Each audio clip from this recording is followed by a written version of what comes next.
Bonding is a show that is one of Netflix's latest releases. Following Tiff and her secret life as a dominatrix, she recruits her high school gay best friend to become her assistant. With episode lengths peaking at only 17 minutes, and only 7 episodes in this first season, is there enough time to truly get to grips with the show, the characters, and form a connection with them? As well, is there enough time for the story to unfold in the best way possible? Well, let's find out. Before I go ahead, make sure you go over to my Twitter, @brainpilot_, and tweet me what show or movie you'd like me to review next. So without further ado, I'm Brainpilot, and here is a review of Bonding. Just to let you know, this video is going to contain spoilers, so watch with caution. The story.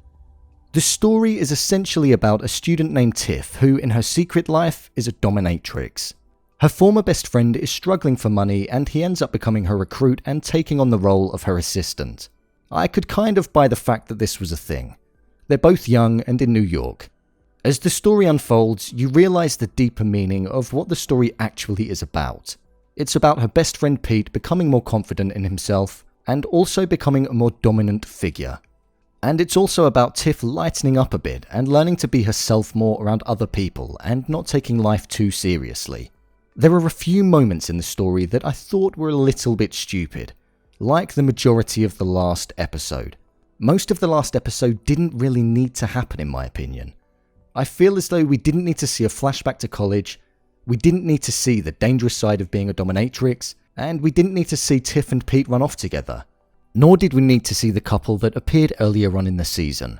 It would have been better if it had have just finished when they made up and both their other partners were in the room. However, they ran off together in the woods. I don't quite get that.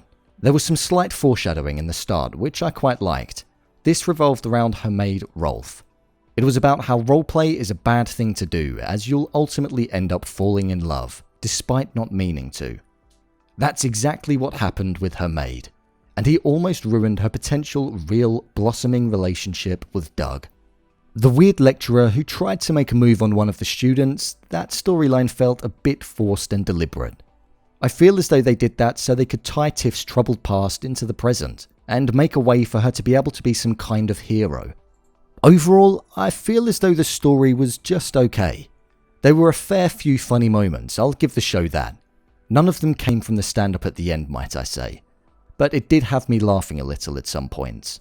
You do form a connection with both Tiff and Pete, and they are a pair that you do enjoy watching on screen.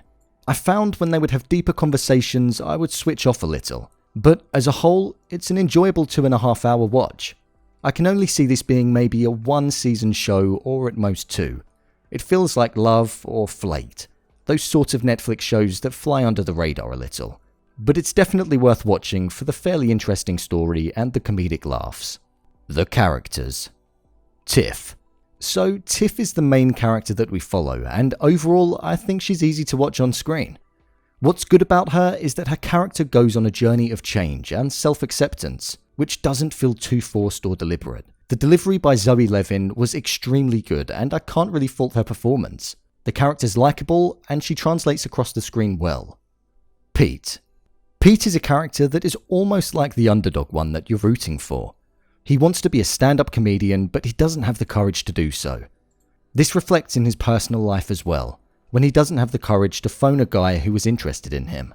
Like Tiff, the development of the character was clear to see on screen. He states how he's not what maybe gay is perceived to be, and you see by the end that he's become the confident person that he's always wanted to be. And why is that? Because he got into Dominatrix. He ultimately ended up becoming Tiff's business partner instead of her assistant, and I thought that was a nice touch. It shows the journey that he went on and the confidence that he ended up gaining.